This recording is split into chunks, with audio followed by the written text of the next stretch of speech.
Hey guys, it has been a long time since I uploaded a politics discussion on this channel. My last one is from 3 years ago. I didn't stop doing them out of a lack of interest. I initially started doing political interviews as part of a series of videos and articles I did for a website called Red Mass Group. And eventually the guy who had been running that site handed it off to somebody else, and I guess they weren't as interested in featuring my content. And around the same time, I was invited to participate in a channel called Politics of Three, which I'll link in the description. It's a slightly bigger channel than mine and is the project of a couple of guys who very graciously have me on as a regular co-host, even though my views can differ pretty sharply from theirs. So I've kind of been getting my political fix over on that channel and have been using this one for uploading music and cute cat videos. But I was recently put in touch by a mutual friend with a self-identified socialist who said that he was interested in doing a recorded conversation about why he thinks socialism's a good idea. And although I think his thoughts on this topic are a little disorganized, I found him to be an interesting, intelligent, and for a socialist, pretty likable guy. So without further ado, here's my conversation with Kevin the Socialist. You good to dive right in? Yeah, let's hop right in. Would you rather be on defense or offense? Would you rather justify socialism and I'll try to pick it apart, or would you rather I explain why I think socialism's a bad idea and you can tell me why I'm wrong? Well, I think that there's actually a lot of misconceptions about socialism and communism. So honestly, like when I look at the concept from a moral perspective, from any perspective really, it kind of seems like an of course kind of thing to me. Like it just seems very intuitive. And I think it'd probably be a little bit more productive if I just maybe tried to debunk a few of. I don't know if you do have misconceptions. I don't know how much you know about it. I don't know. I don't even know what your gripes with socialism are. So it's probably better if you tell me what your problems are with the idea, and then I kind of go at it. Yeah, sure. So I have two major problems with socialism. Okay. Maybe three. Let me just sort of, I'll walk through it and figure it out for myself as I talk about it. So my biggest problem with it is that it's inefficient and therefore wealth destructive. My second biggest problem with it is that it centralizes power, which is not to say that the alternative, free market capitalism, does not centralize power. It does. But I guess I would say socialism centralizes power in the hands of the wrong people, and it centralizes the wrong kinds of power. So both socialism and a free and open market tend to centralize power, but they're centralizing different kinds of powers. And then I would say, lastly, I have a third problem with socialism, but it's like a distant third. It's sort of really trailing behind the other two, which is that I think that it's dysgenic in the sense that it elevates people who are very different from me. And what do you mean by dysgenic? What do you mean by that? So the idea of dysgenic or eugenic, those concepts either critique or promote a policy on the basis of that policy's effect on human evolution. And you find that to be a problem with socialism? Yes. Okay. So those are my three main problems with socialism. And I would rank them in the order that I said them. So my biggest problem is simply that it's wealth destructive. I don't think we're post scarcity enough to want to flirt with projects or schemes that ultimately make us less wealthy as a whole. My second biggest problem with it is that it centralizes power in a way that I'm very leery of. And my third biggest problem with it is that I find eugenic. Yeah, I consider it dysgenic. I think that it elevates people who are, so it gives an evolutionary advantage to people who are very different from me, and thereby socialism gives an evolutionary advantage to those who are very different from you. I think it's a good idea to jump into this. Maybe in we're going to go with the ones you care the least about up to your primary gripe with the idea. Just off the cuff, that seems like it would be the opposite of the opposite of the way we should prioritize them. Oh, But really? I mean, whatever order you want to do it. So, no, I mean, I would actually rather defer to you as the guest. all right. So let's start with the inefficient and wealth destructive. Sure. I don't see socialism obviously as being. I mean, I could see the inefficient. I can see why someone would think that socialism on its face is inefficient because of the level of, Red Scare propaganda and misinformation that there is about, the idea of communism, socialism, Marxism, Leninism. A lot of people don't really understand it because of how much misinformation there is out there. The way I understand Marxism and socialism from a philosophical standpoint, the idea of it is simply to have the working class, the workers, receive a fair portion of the fruits of their labor. That's where the idea of abolishing private property comes from. And here's another big misconception is that, when I say abolish private property, I'm not saying you can't have an iPhone, that you can't have a car, that you can't have a house. Private property is when someone, for example, owns a factory or owns a large plot of land on which they will hire employees, workers, and pay them a wage. Now, all is good until you start to look at what, on the capitalist, I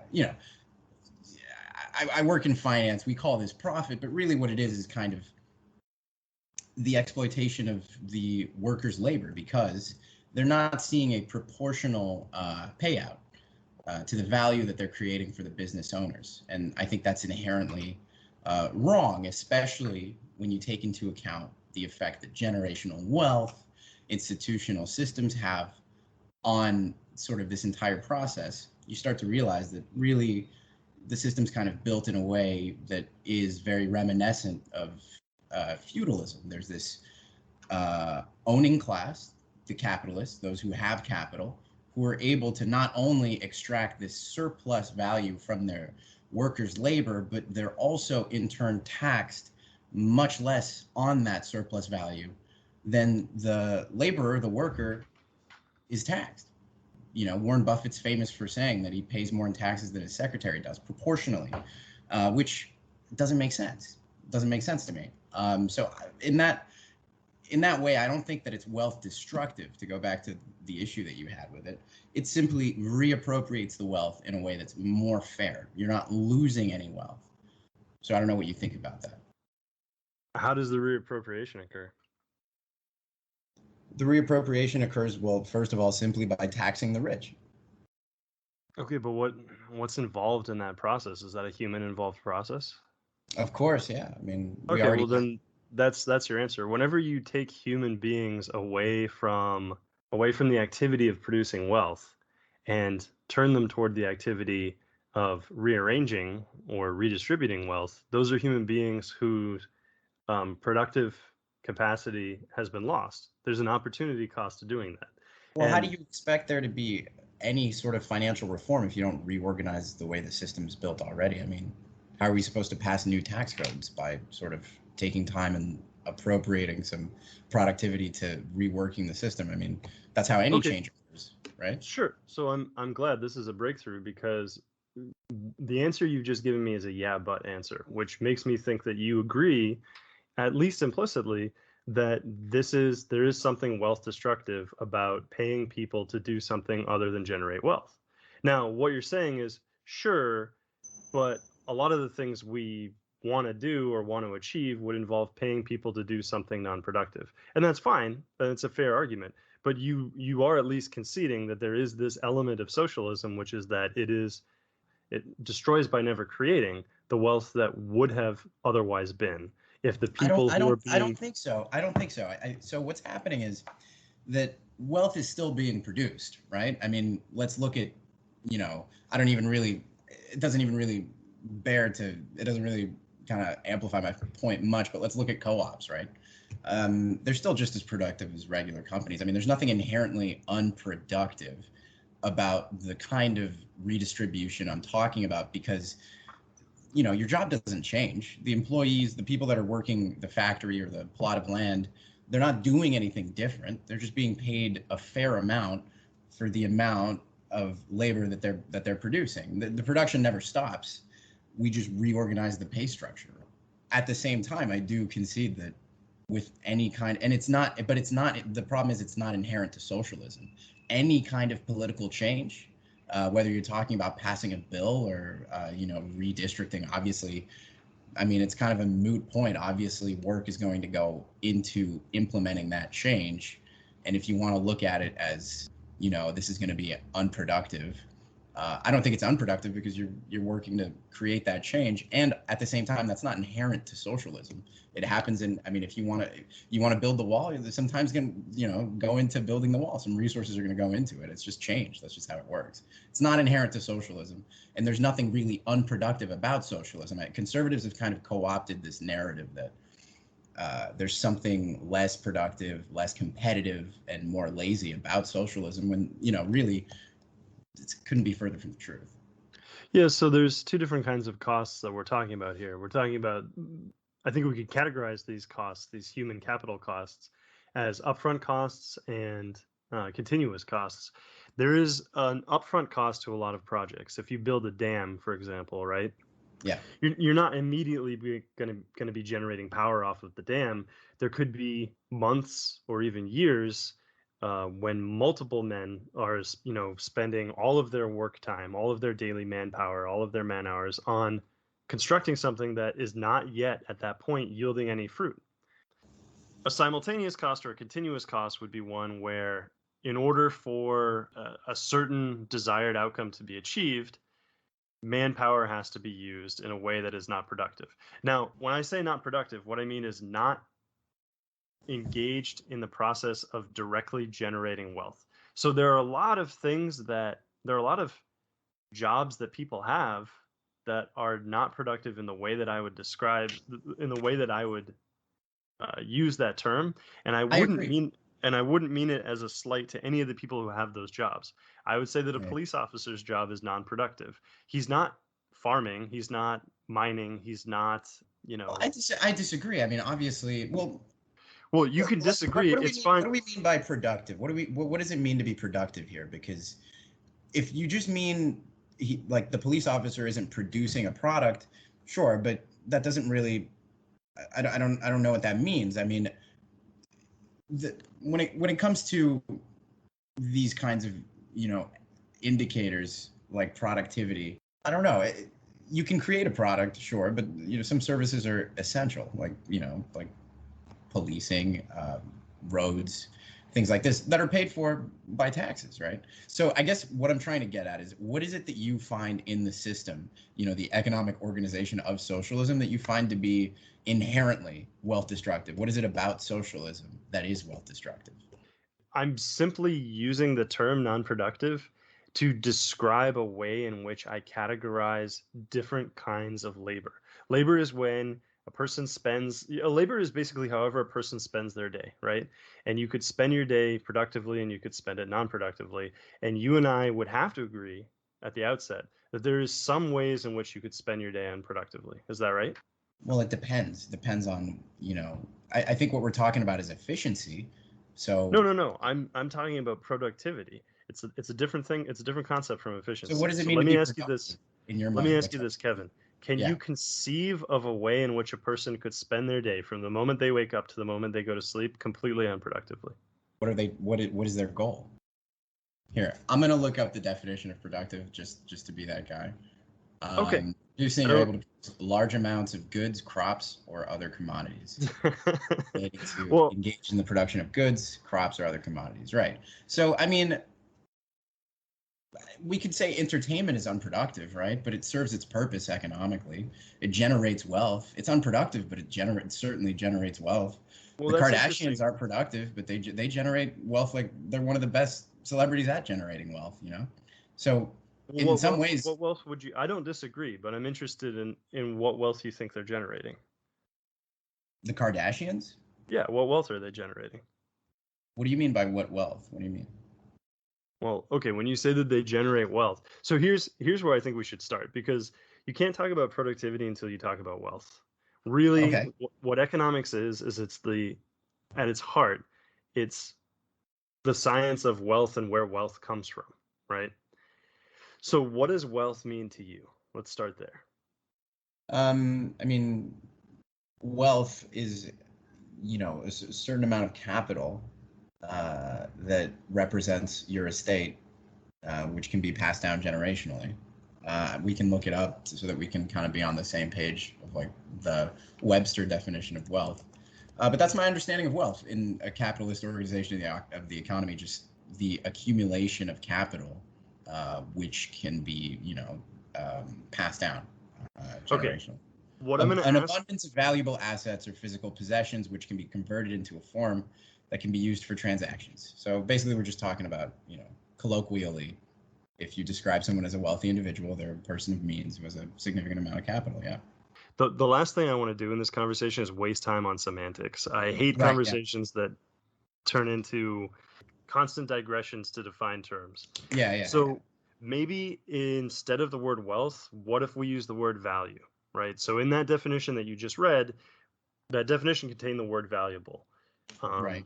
So I'm going to ask you if we can agree on a definition here for value, which will be very simple and very all-encompassing. Value Something. is values what the market is willing to pay for a commodity or a good or a service. I think we could. I think we can identify. I don't like that definition because I think we can identify many instances of things that, for some reason, the market not only tolerates but um, cultivates, which we would say if we looked at them objectively, or at least I would say, maybe you and I would differ on this point, but I would say if I looked at them are not actually valuable and in some cases are actually destructive. So for example, I mean this should be an obvious one. Heroin is not valuable, but there are people who are willing to pay for heroin, right?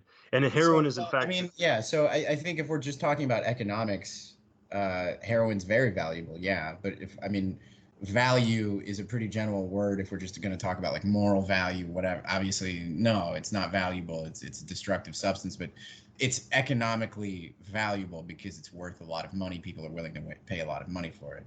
Right, and Uh, that's the exact difference in meaning that I don't want to get hung up on. And that's kind of why I tried to get away from wealth because I don't know what you would say, Kevin. If somebody had a lot of heroin, if they had a huge stockpile of heroin, would you consider them wealthy?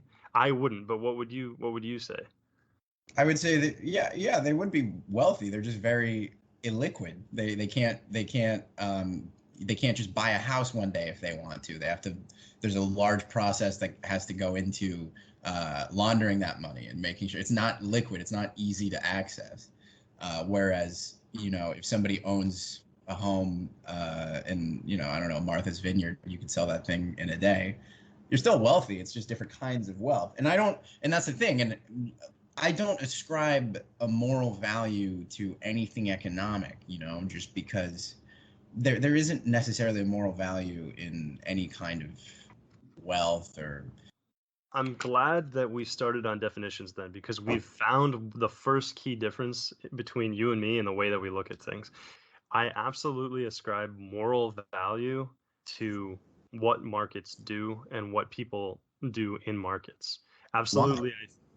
I'd like to know why. Why is there a moral value in? So, like, let me ask you this: there's a lot of news recently about OnlyFans, right?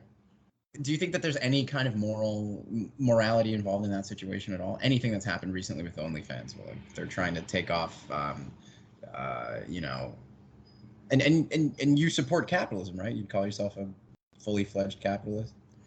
I don't think that capitalism, I wouldn't call myself a capitalist because I don't think that capitalism is an ideal. I think that capitalism, and I think that people who do call themselves capitalists tend to view capitalism as an ideal. I don't. I don't think that there's anything ideal about capitalism. Um, I I am a capitalist in the sense that I think capitalism is a force of nature that cannot be muted or ignored. So, if you asked me if I believed in gravity or if I believed in the laws of thermodynamics, I would say yes. And then you would say, oh, okay, so you're one of those gravitists or those like thermodynamicists or something. And I might I might want to clarify that because if there was some cult of people out there who thought that like the ultimate ideal was for things to get really, really hot or really, really heavy, I wouldn't associate with those people. I would think they were weirdo cultists, which is exactly how I feel about a lot of libertarians.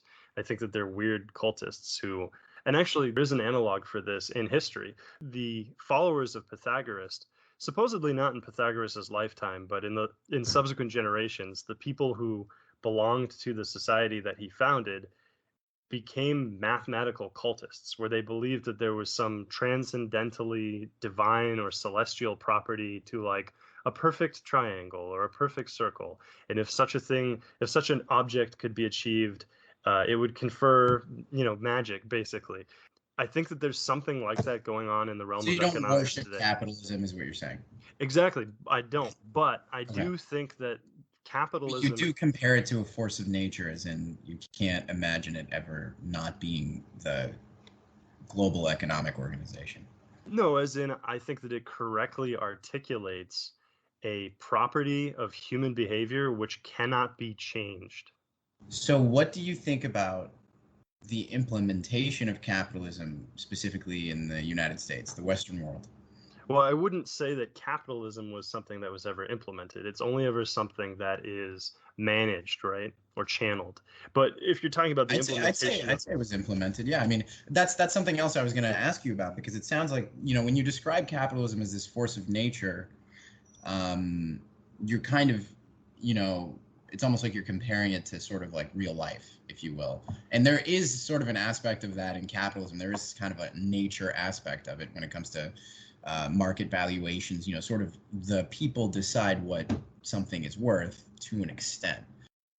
But I feel like when you think of capitalism that way, you kind of gloss over the fact that it is held up by these major, very powerful and often pretty corrupt institutions, particularly the military-industrial complex.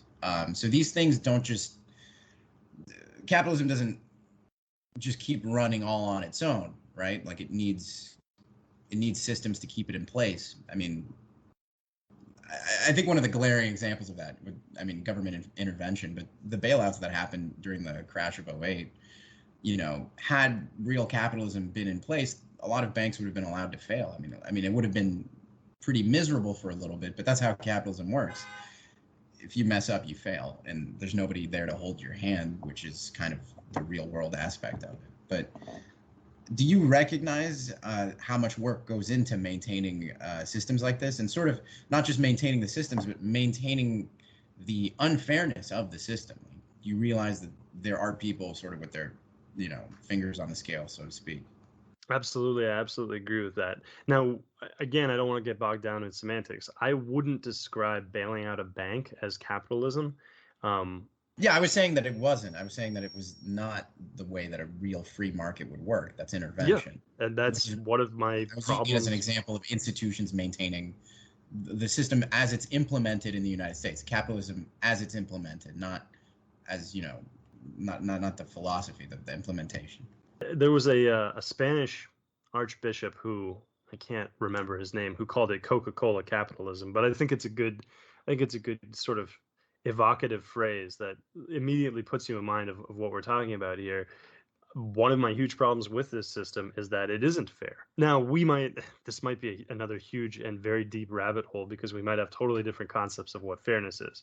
But rather than say fair, I guess what I would say is it is not advantageous to me or to people who think or act like me to have. What do you mean by people who think or act like you? Well, so this kind of goes to my third critique of socialism, which is that I find it dysgenic. Yeah, I was really curious about that.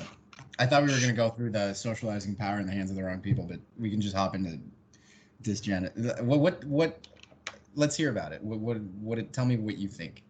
Well, I only sort of jump to that in answer to your question about what I mean by people who think like me, Right. because so I'm a huge skeptic of the concept of fairness. I think that in general, there's like the word fairness is used to mean like three different things that are not only different but like kind of mutually opposed. And so depending on who you're talking to, if you're talking about fairness, you could be completely talking past your interlocutor because they could be conceptualizing something that's like not only different but actually actively the opposite of what you're conceptualizing. I guess And I'm not so much talking about fairness as I am talking about unfairness. As like well, how can you conceive of one without the other? well, I mean, what I meant by that is I'm more concerned about sort of the loopholes and the gaps in the system that sort of allow, like, let's say, for example, the idea, like the concept of nepotism. We were talking about morals. Like, would we agree? I think we both agree that just the idea of nepotism. Let's say somebody got into a leadership position at a company, simply they weren't qualified. They only got it because they were related to the CEO. We can agree that that's something that's probably unfair. I think most people would. No, I don't agree with that statement at all. You don't think that's unfair? No, I think you've immediately proved my point. So I just Okay, said well that let's analyze it. Why don't you think that nepotism is unfair? I feel like the burden of proof is on the accuser. All right. Well, I specifically said that the person was unqualified for the position. So I mean, I thought we it's were fans of productivity and efficiency here. Why would we allow somebody, if we're trying to be productive and I'm efficient, a which fan of is productivity and efficiency because I want to generate wealth in order to confer it to my progeny or my family members or my friends. That's the whole what purpose does wealth generation have if you don't confer the wealth to the people you care about? that's all fine and dandy, but when you look at, the idea that, like, I mean, choosing to hire somebody who's underqualified for a job, I don't think falls within the umbrella of generating wealth and sharing it with. It Uh, absolutely falls within the second umbrella of sharing it. Yes, that's absolutely what that is I suppose so. I a suppose so. But what's the purpose of a company is to generate wealth, right? And how do you do that? You do that with productive individuals that the purpose of a create that company generate is to value for you. So I'm talking about an individual No, that's I feel like you're the person. It's funny that you describe yourself as the socialist because you're the person who has this sort of insane neoliberal concept of what company is. Human beings are not the cells in the organism of the company that exist to keep the company alive. It's just the opposite. A company exists in order to confer some benefit to the human beings who participate in it.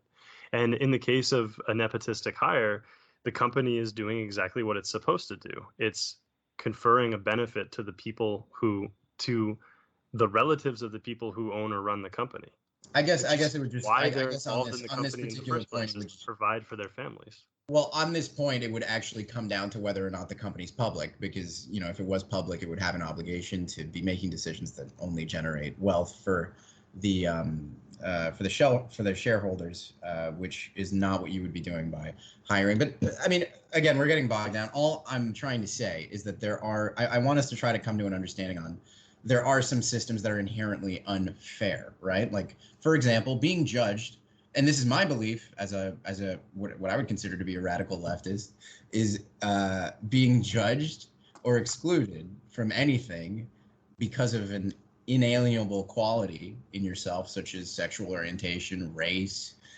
religion, is unfair and morally incorrect, whether you're a business or an individual.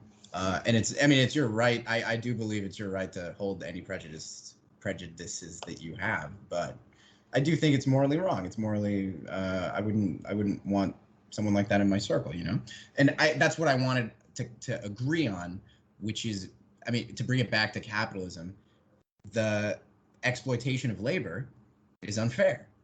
Wouldn't you agree? So you're asking me if I agree that exploitation is That exploiting laborers is unfair. well, I want to give you a two-part answer Okay. because I think that so I do have a direct answer to your question. I'm not trying to dance around it. I'm going to answer it very directly. But I also Okay. think that your question highlights a major hypocrisy in your thinking. Let's So hear it. my quick answer is yes. I think that your question kind of answers itself because it's in the definition of the word exploitation. It has to be unfair, otherwise it wouldn't be exploitation. You're probably thinking to yourself, okay, well, sure, that's a semantic answer, but do you see the exploitation inherent in the system that we live in today? And my answer to that would be 100% yes. I think a lot of people in modern America and the modern, let's say, global economy are exploited. They're given bad deals and they take them out of ignorance, which is exploitation. Or Wait. Wait, hold on. I mean, I don't think that they take it out. I mean, that certainly happens, but I think the main problem here is that a lot of these laborers, I mean, you realize that under the current organization of the economy, for a lot of people, especially, I mean, definitely for poor people, but for a lot of middle class people too, you really don't have a choice. It's kind of coercion, you know. You really don't have a choice but to Well, throw yeah, but yourself. that doesn't make it any better. I mean, I think that I guess I feel like exploiting someone through confusion is a little bit more morally repugnant to me personally than exploiting them through coercion. So, in other words, if a man stops me on the street with a gun and says, you know, give me your watch, and I give it to him, I'm gonna hate that guy. But I'm gonna hate the guy who tricks me into giving his watch even more. If he says, "Give me your watch so that I can, you know, donate it to an orphan or something," and he's lying, I think I have Why? slightly it's I think it's just You lose your cash no matter what, right? that's true. It's a gut reaction. It's not I don't have some conceptual, you know, I don't have some like frontal lobe answer for you. This Oh, is a it feels worse. yeah, I it's a get. lizard brain gut reaction. Yeah, I get. But either one is bad. Like I'm not trying to justify when I say that they succumb to these bad deals, that they fall prey, let's say, they're victimized by this bad dealing. It's through not knowing any better or through ignorance. I'm neither denigrating them nor elevating their predators. It's just a reality. And it is also a reality that in many cases people's situations are essentially coercive. We Let see me that in ask the you this. Let me ask you sorry, this. go ahead. Why do you think some people are so ignorant about? I mean, when you say that they get really shitty deals, I assume what you mean is when, you know, people are born in an area where, and correct me if I'm wrong. I just want to. I think they call it steel manning when I kind of make sure I get your point right. But people are born in disadvantaged communities. They don't have access to great education. Because of that, they're not very educated on, you know, contraception. They're not very educated on finance. A lot of the times, they don't even have access to resources to get educated about these things.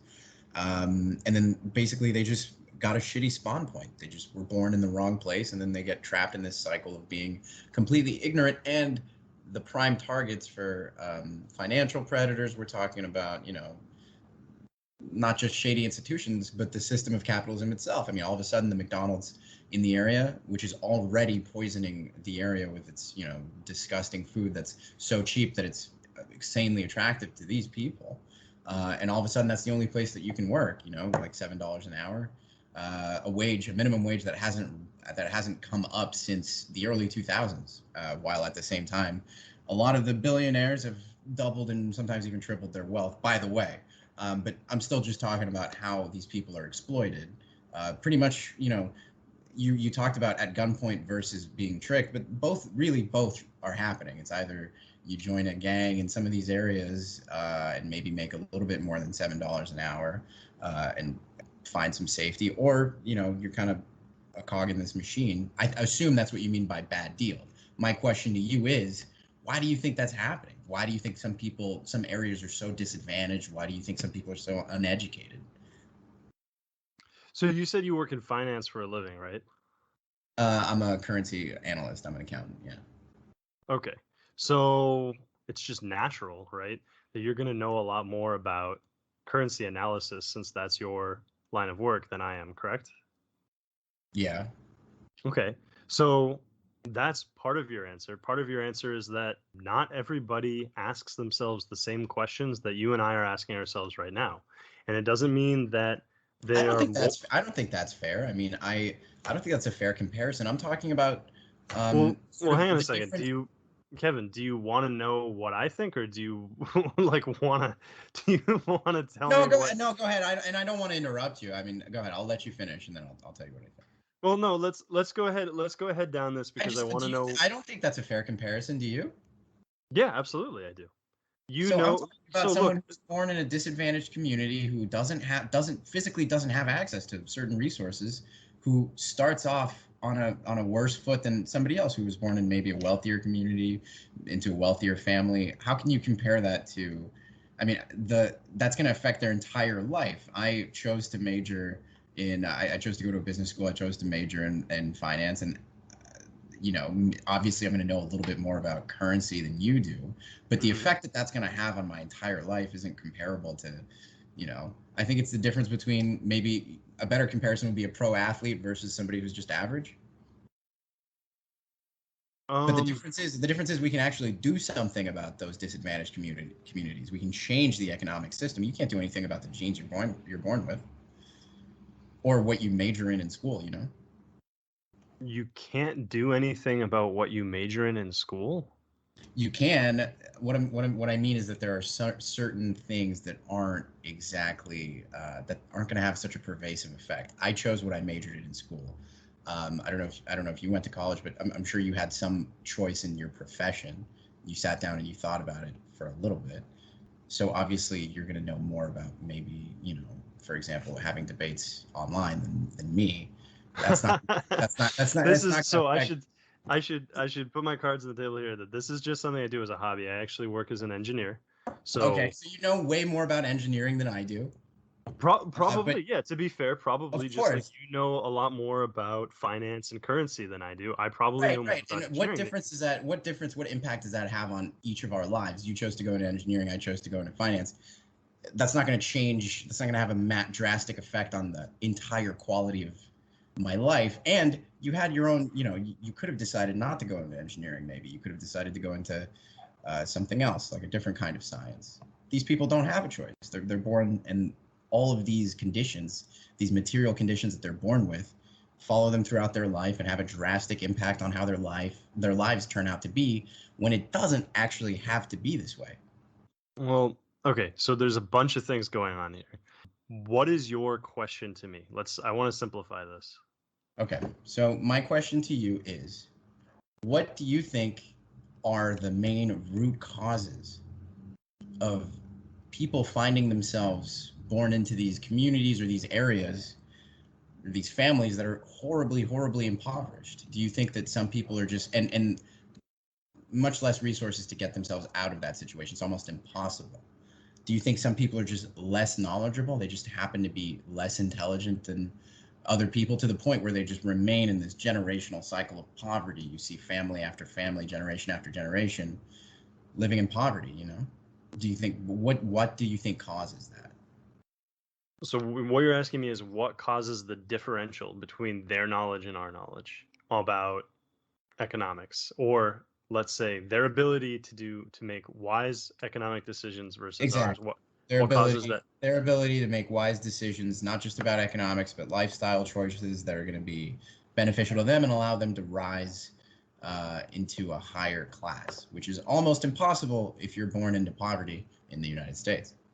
Well, the obvious answer is that there are two things that differentiate people's behavior. And one is environment and the other is genetics. So there's your sort of no duh answer, right? You think genetics play a role in somebody's economic class? Yeah, of course. What? What do you mean by that? Where do you live? I live in an apartment near a city. Okay. Where does an octopus live? In, in the ocean. What's the point of In this? the ocean. Okay. Why do you live in the apartment and the octopus lives in the ocean? Are you saying that some things just simply are the way they are? No, I'm asking you to give me a serious answer to the question of why you live in an apartment and an octopus lives in a cave in the ocean. Well, there's a million reasons, and I could be as detailed or as not detailed as I want. But Give I me the mean, most succinct and obvious answer. the most succinct answer is that I am a mammal and I live on land and breathe air, while the octopus does not. Yep, Okay, so exactly, which is another so way of what saying that. are you trying? I mean, but we're all human beings, though. So I don't Okay, but understand. wait a We second. all live on land. I don't understand. Okay, we're all human beings, but my point is the ultimate reason why you live in an apartment and the octopus lives in the ocean is that you and the octopus have different genes. You would agree with that, right? I mean, we're different species, you So you know? have to have different genes, correct? Yeah. Okay, great. So we're on the same page there. Okay, sure, you're different species, but do you recognize that within a species, different individual instances of that species will also No, have I'm not a different race genes? realist. No, I don't believe in any of that. No, no, no, no. Okay, I so mean, you think that I your don't genes think and that I don't mine think are that genetics, identical? it's especially not race or genetics of any kind, play any significant macro role in determining anybody's economic status or any of the qualities that would go into Okay. economic status. So we've I we've don't think already identified two huge differences in the way that you and I look at things. And so. I You want to think go that there are back to differences in people's genetics that would make them less likely to be financially successful on yeah, a macro absolutely. level? Yeah, I'm that's not talking like about one person born with a disability or one person born just less talented than somebody else at something. I'm talking about groups of people who you think are genetically predisposed to be in certain economic positions because of their genetics. yes, So absolutely. you're a race realist. Yeah, to me that's a no-brainer. Okay. All right. I guess I didn't realize what kind of company I was in. So you're a race realist, really. So you think Yes, really. so? I don't know. Maybe I'm Wow, just mischaracterizing. wow. Wait. So hold on a second. So you think Like, there are significant genetic differences between human beings that play a role and are sort of to blame for certain economic positions rather than the institutions themselves and the organization of the economy under which these individuals find themselves. no. So I what I is your tell me what you I believe? I don't agree with the words rather than in that sentence. I would say in addition to. I mean, what kind of role do you think that genetics play? I mean, give me an example. What do you mean? Because I mean, let's just hear it. I want to hear it. What do you mean? Okay, What's an example? so I want to have this conversation with you, but before we do that, I want to circle back to what I think is the glaring hypocrisy in your perception of economics, which I noticed you kind of like I teased it, and then I don't know if you did this on purpose, but I teased it and then like Wait, what you was like it? quickly moved the Oh, conversation. no, no, no, So no, no. I would never do that. I mean, if I did, that wasn't my intention. What was it? you take a completely amoral view on what the market produces, but at the same time, you have a very morally infused view on how the market produces it.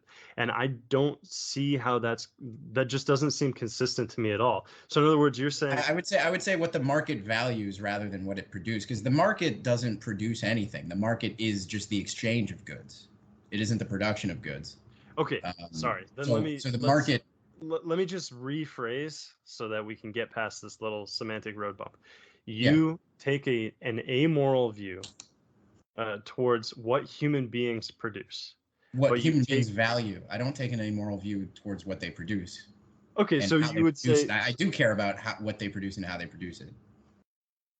okay, I don't because care it about the seemed to value. me I mean, because the value is irrelevant. It doesn't mean anything. It's just simply what people are willing to exchange for it. You know what I mean?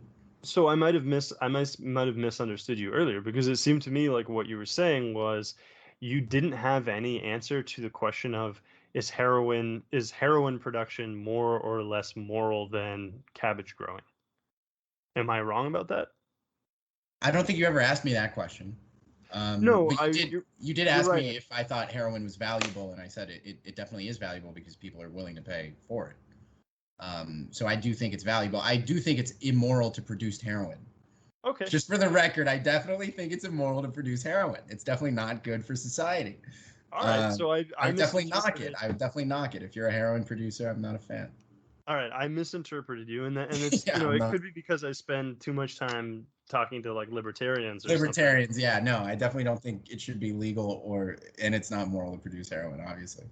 Okay, now that you've let me clarify that point, we can circle back to whatever other questions you had for me. I think what were we getting at? We were getting at how I don't think. First of all, you said that you think socialism is inefficient and wealth-destructive. I think capitalism is inefficient and destructive in many ways. In how aggressive it goes. I mean, the level of exploitation, not just of American citizens under this American implementation um, of capitalism, but of the entire global South. I mean, capitalism doesn't run without, blood, sweat, and tears, basically constantly.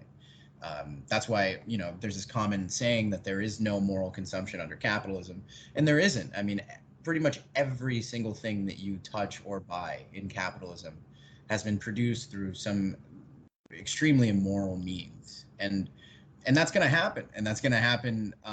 There's pain and suffering everywhere, but a lot of people that I've heard sort of bash socialism will compare it to capitalism in terms of like death and destruction. And I mean, capitalism is the Mac Dad, death and destruction. That's what it runs on. You know what I mean? I don't see how We were death. talking about like eugenics too. I don't know. We could hop back into whatever topic you want.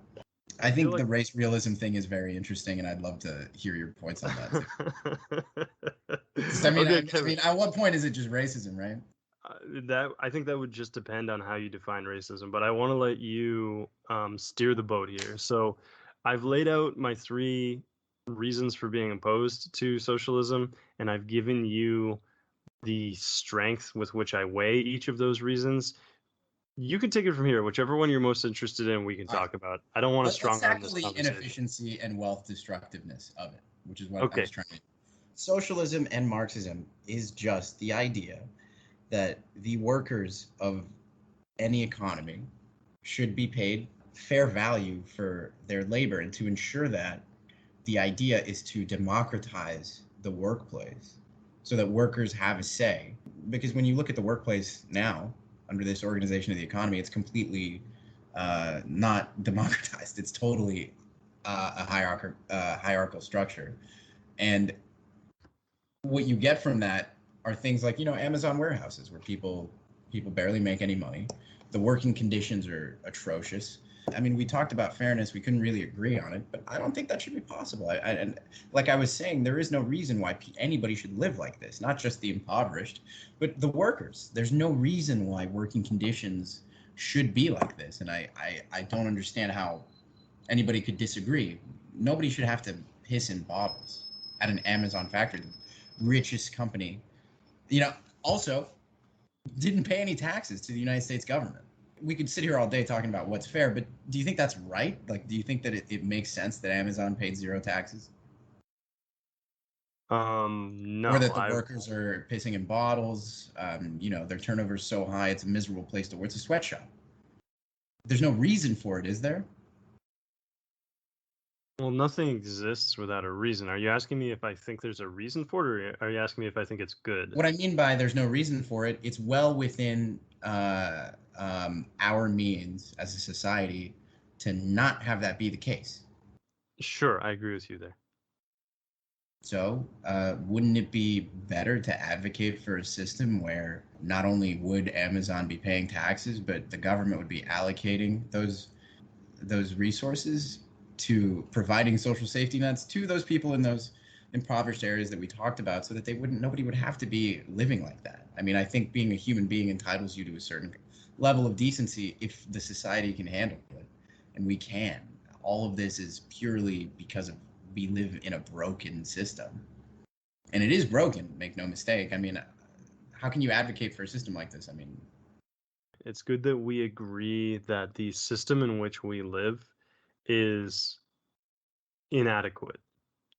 What do you think could be done to make it better, if not moving to the left and socializing a lot of these issues? What do I think could be done to make it better from an economic perspective? If not socialism, if not moving to the left. If you don't think that socialism is the answer, socializing our, becoming more and more like, moving our politics to the left, if you don't think that's the answer, then what is?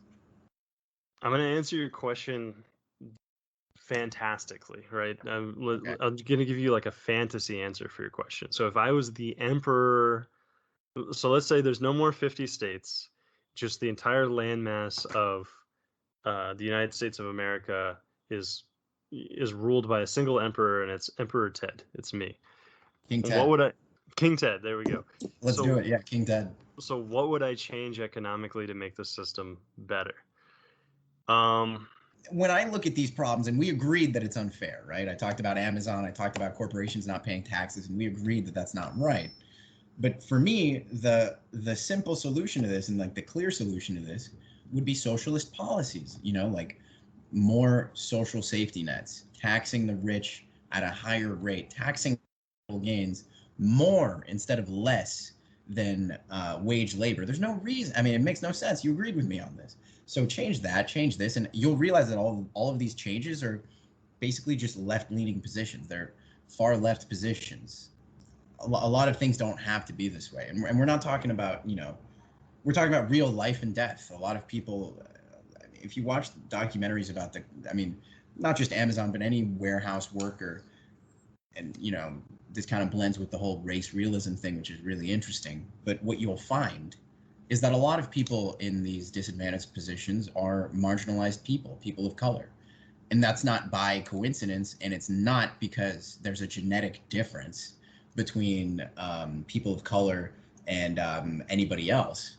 It's really because if you look at the history, the minorities have been oppressed economically in other ways, but also economically. Redlining, loan approvals. This isn't like, it's not rocket science. It's not because somebody's an octopus somewhere. It's literally because there was economic discrimination against minorities sanctioned by the state until only 40, 50 years ago.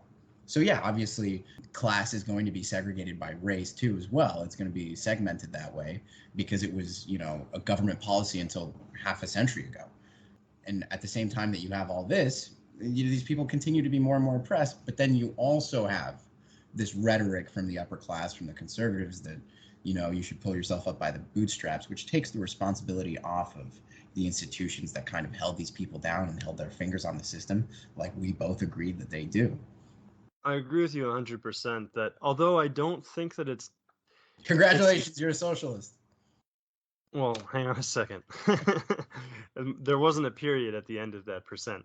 I agree with you 100% that the pull yourself up by the bootstraps rhetoric in this day and age, it's like so oblivious that it's almost verges on like mental illness to say pull yourself up by the bootstraps in a system as rigged as ours is almost like a sort of willful blindness that underlies a statement like that. I have thought about it, and I think I can give you an answer to what sort of changes I'd like to see. And it could be that you and I are closer than we think, and that maybe just that's usually how it goes. And it's not, when I say socialism or communism, there's a lot of old Red Scare propaganda that still, people were raised by their parents, and their parents were directly affected by Red Scare propaganda of the 60s. Well, in that case, Kevin, you might want to think about your messaging. What do you mean? Well, if you yourself are admitting that when you say socialism or communism, it's evoking bad feelings or bad sentiment, bad thoughts from people, you have to at least have a basic enough grasp of the concept of marketing to understand that maybe it would be good for you to rebrand. I think the left has a terrible problem with marketing and branding. Defund the police. I mean, you say defund the police and then you have to spend half an hour explaining how that's not really what you want to do. Terrible, because, and here's the thing about the left, they don't really care about branding, they don't care about messaging. Conservatives are awesome at that. You'll have a white nationalist get on TV and speak to you, and the average person that's not really educated on this stuff will be like, oh, that's just a conservative news anchor. You know what I mean? But I'm not one for saying that, what I usually get people on, and what is very enlightening, is I'll say, what is socialism? What do you think the idea of socialism means? Because I'll get things, people will tell me like, hey, I don't think everybody should be making the same amount of money. I don't think you should take anybody's money. And it's like, all of this is bullshit. Like, none of this has anything to do with Marxism or socialism. You can't find it in the manifesto. You can't find it in Das Kapital. It's really just this idea that was pumped out through the 60s. But I don't think the solution is to change the messaging by calling it something other than socialism or communism. Just educate people, because a lot of people just don't know what it is. Most people don't know what it is. So two things. One is I do want to answer your question about what I would do. But second of all, I think you're a living example of the left's problem with messaging, because you just admitted that there's all this baggage that goes along. That's not our fault. That's not the left's fault. Then you turn. Is it a question of fault? So this could be part of your problem. Just like economics, you're looking at it through a lens of fairness. you're trying to look at marketing through a lens of fairness. You shouldn't do that. You should just look at marketing through the lens of efficacy, what works and what doesn't work. I'm not looking at it through the lens of fairness. I'm just saying that That's exactly what you're it's, doing. No, when you say that's not our fault, that's exactly what you're doing. You're well, saying it's not what I fair that mean we should by have to rebrand just because we killed, or not even we, but because our ideological opponents killed our brand. They tarnished our brand with the words socialism and communism. It's not fair that we should have to rebrand. no, Okay, no, maybe no. it's I'm not. not saying we didn't. I'm not saying that's not our fault in the sense of I'm crying to some teacher about like, oh, they pushed us first. What I'm saying is I don't think we should. I mean, it's just going to be a game of it's a wild goose chase. Like we'll change it to not communism, but it's like coolism or something, and then all of a sudden that's the new Red Scare. The solution isn't to change the name or the or anything about the branding. It's just to educate people on what it actually is. So many people I've talked to don't know what it actually is. It doesn't mean I'm going to stop saying that I'm an advocate for socialist policies, because I am. There's a stigma to it, but the solution isn't to change the ideology or make it more complicated, because that's the goal of the Red Scare, is to make it this like evil sort of like misty scientific pseudoscience economics, when it's really not. It's common sense, decent economics. It's really just, hey, how about we don't force people to be wage slaves for their entire lives so that they can get a crumb of like what Jeff Bezos is eating for lunch. You know what I mean? So yeah, no, I mean the left in general does have a branding issue with a lot of their movements, but I don't think socialism or communism needs to change their name. Part of the reason why I wanted the cameras on is because I've got a bunch of communist propaganda on my walls. I've got this "crack open a cold one with the comrades" poster with Here, let's do this. Let's hit the cameras for a sec here. We can put it in the video because I didn't Oh, realize okay. that was. Oh, okay, sounds good. Yeah, no, Give me one sec. I've got this "crack open a cold one with the comrades." Beautiful. There we It's go. hilarious. I'm working on. I ordered a shit ton of communist art and like sort of propaganda from the 40s. It's gonna look great. But like I've been at a lot of like parties where I bust out the whole like I'm a communist, and like most people, it's like, wow, that's kind of funny. Like, tell me what you mean. But some people, I'll see the like their eyes will light up, and it's like it's probably the way I'd react to somebody telling me they were a Nazi. So And then, is that why you do it? Do you do it to provoke a reaction, even knowing that it's not the most effective thing to say, or not the most persuasive thing to say? it's kind of double-sided, because I do want that reaction, and then I want them to think, but this guy is a totally reasonable, nice guy. Then maybe the way that I had this idea, Oh, so like you're like an apostle for communism. You're like pretty much, and showing the friendly face of communism. well, communism only has a friendly face. You only have your chains to lose. You know what I mean? Sure. You only Hey, have chains to lose. Kevin, do you want to we've been talking for an hour. I want to be respectful of your time. I've really enjoyed this conversation so far.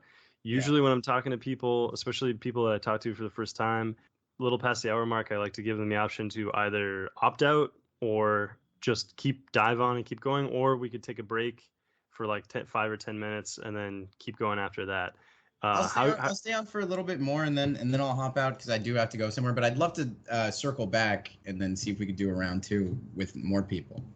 Okay, so you asked me what I would do, and I feel like when you look at government, in terms of economics, there's three important things that are going on.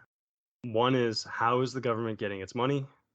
Two is, how is the government spending that money? And then three is, what rules is the government imposing on everybody else who's involved in the process of trying to get money, right? So market rules, how you tax, and what your taxes pay for are the three big things. And I would basically change all three of those. How would you change the tax system?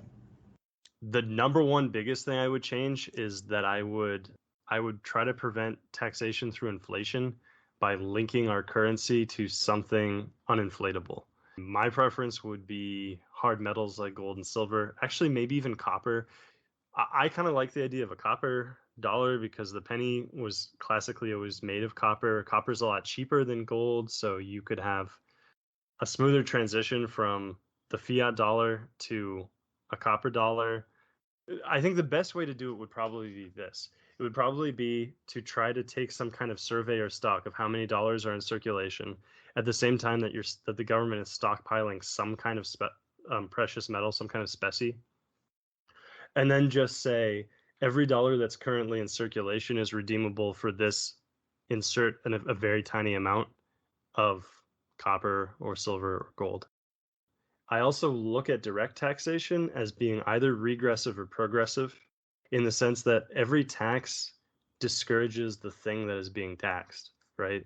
So a tax on labor discourages work. That's the opposite of what you want. If you want to have a healthy, thriving economy, you want people to work, you want people to be producing.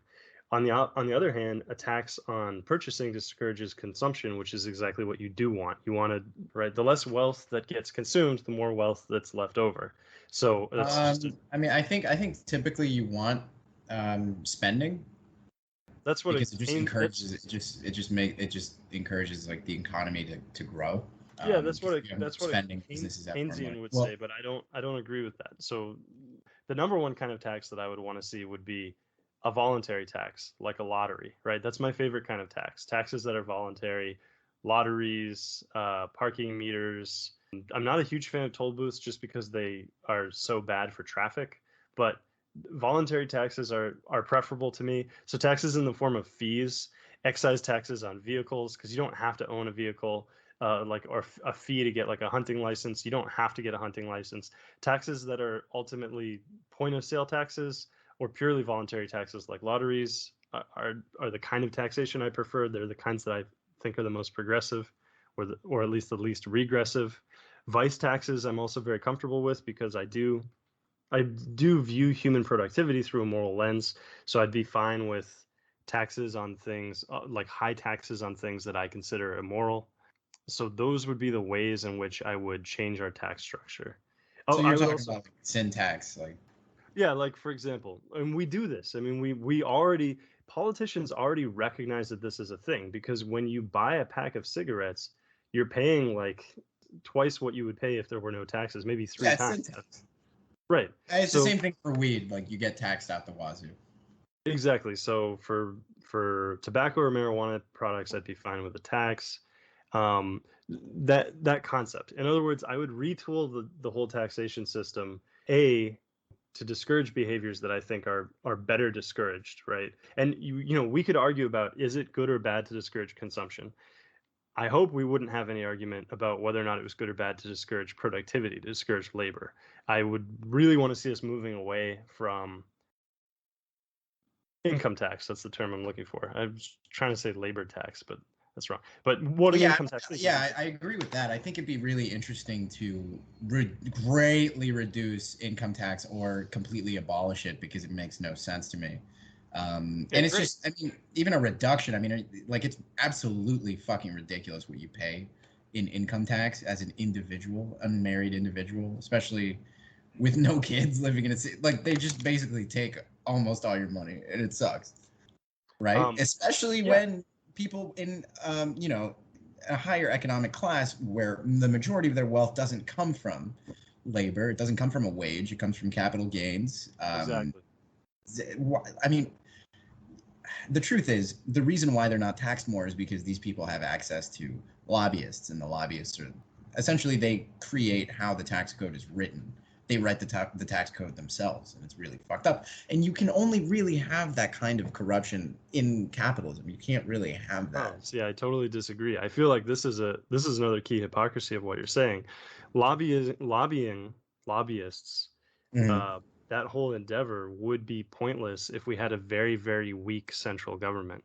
So you're advocating for a stronger central government, for one that has a bigger role to play in markets, but then you're also complaining about lobbying. There'd be no point in paying a lobbyist to go to Beacon Hill or Capitol Hill and try to influence the decisions of the legislators there if those decisions of those legislators were ultimately immaterial to your market conditions on the ground, or were barely material to them.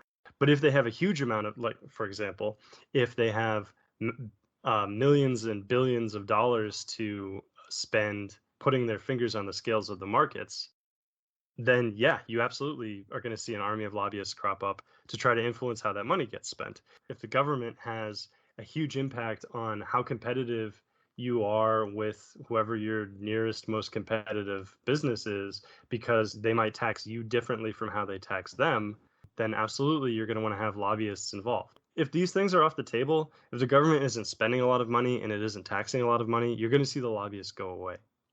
I don't think that's true because I think there's always an incentive to deregulate. I mean, let's say there was an industry with no regulation. The sort of things that companies would be allowed to do would just be, I mean, beneficial for the upper class, terrible for the working and lower and middle class. I think there's a middle ground here where what I'm advocating for in terms of big government are social safety nets, and not only that. I mean, my biggest things are social safety nets and reduced military spending. I mean, I'm not even talking about cutting the budget in half, even though what a utopia this country would be if we cut the military budget in half and reappropriated some of that money. I'm just talking about taking like a few crumbs of it and allocating it to social. There's so much we could do if we just decided to like maybe not have an extra. I mean, you're talking about wealth being destroyed and inefficiency. The military industrial complex is probably the biggest sinner in all of this. I mean, do you know how much they waste? Do you know that they still weren't able to explain why they spent $10,000 on silverware and cups, coffee mugs? Why, they just kind of empty their rounds at the end of the year so that they can, continue to have these huge budgets for ammunition, even though they don't need it. And that's without even, going into all of the senseless imperialism that we engage in. Strangely enough, to destabilize any kind of, communist or socialist government, and then turn around and blame those governments for not working because of the fact that they were socialists, even though we're the ones responsible for destabilizing them, which is a funny little, nice little game that the military-industrial complex plays. But that's really the purpose that it serves, is to protect the United States' hegemonic interests across the globe, while the police do that domestically.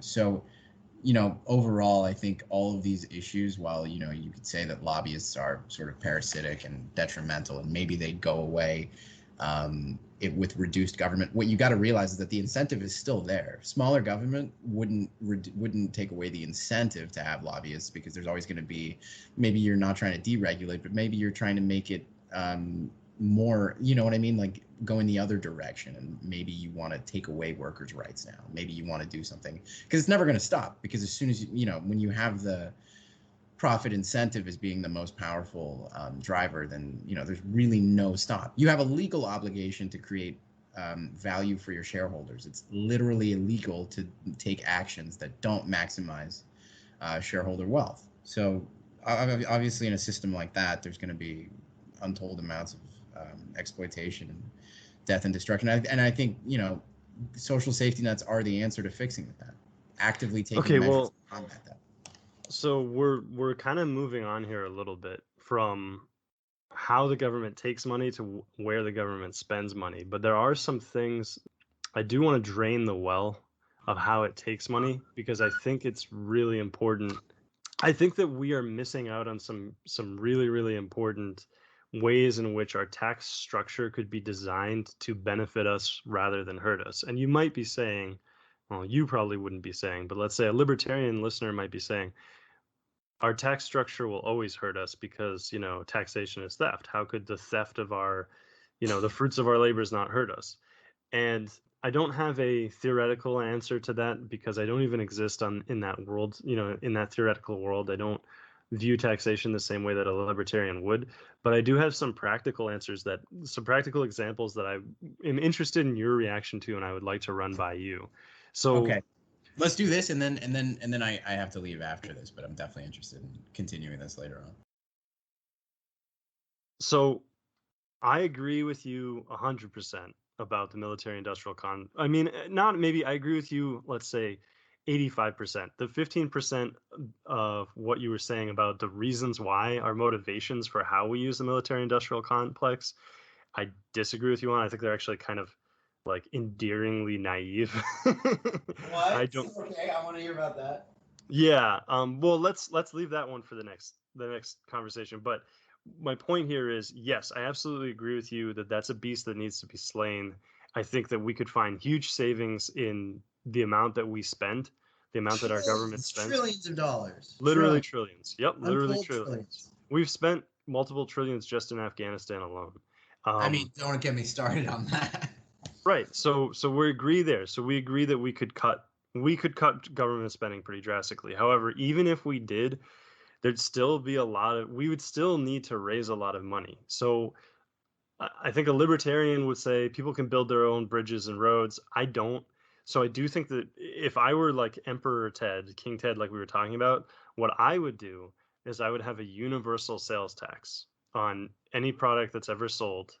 And then I think that when you get into that, you can use that in ways that are very productive and beneficial to our economy, because you can use a sales tax to create protectionist conditions in ways that are a lot easier than direct tariffing. So first of all, I would have a government validated seal, a made in the US seal, that any company that's making any product could apply for. And all they would have to do is apply to the federal government, as run by King Ted, for inspectors to come out to their factories, look at the stuff they make, verify that everything they're making is being made in the United States. And then they would have the right to put this seal on all their products, and any product that had a made in the United States seal would be sales tax exempt. So that way you're encouraging people to buy from their neighbors rather than from like a 12-year-old girl in a Chinese sweatshop. You're encouraging people to buy products that they're literally, their own countrymen worked on, instead of that Foxconn exploited somebody to create.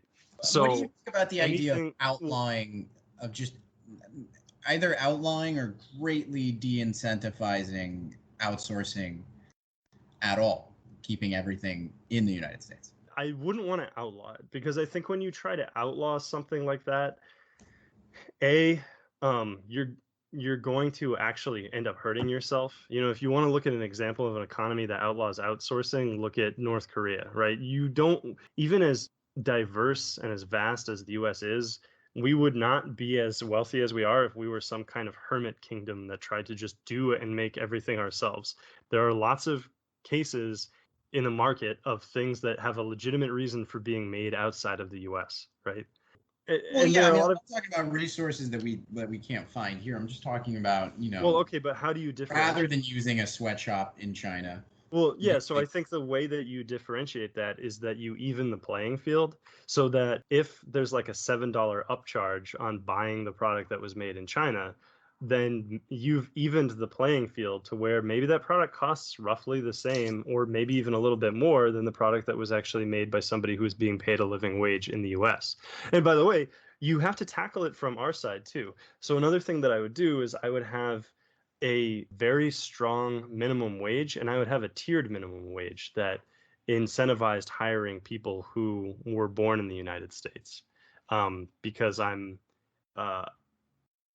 one of the problems that I have with the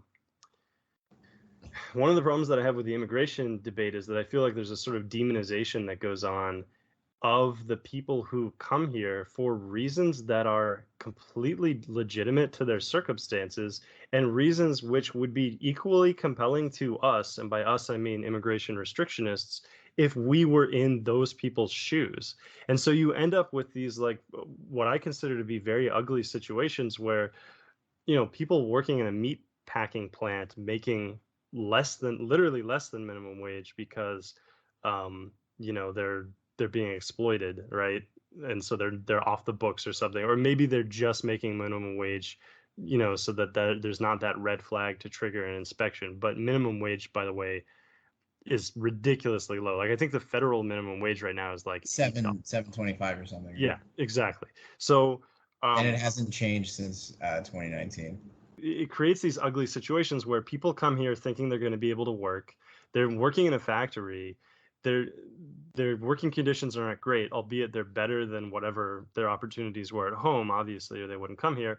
And then in the middle of their shift, suddenly ICE shows up and starts handcuffing people. I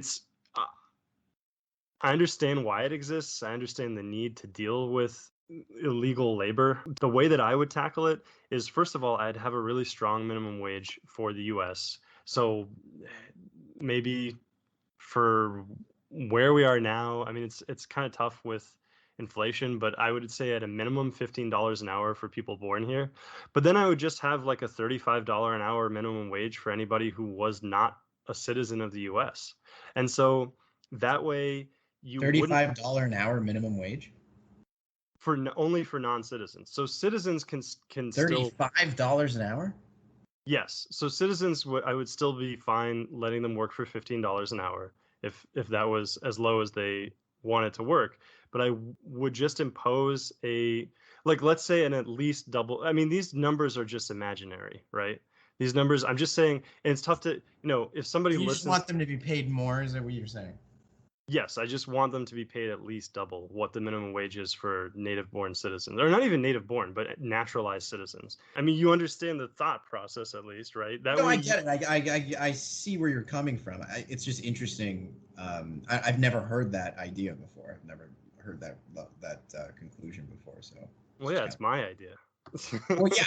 Yeah. This is King Ted. We're talking about King Ted. Yeah, we're talking now. about King Ted. We're talking about King Ted right here. This is brand new. But yeah, no. You with political discussions, you kind of end up running into the same sort of talking points time and again.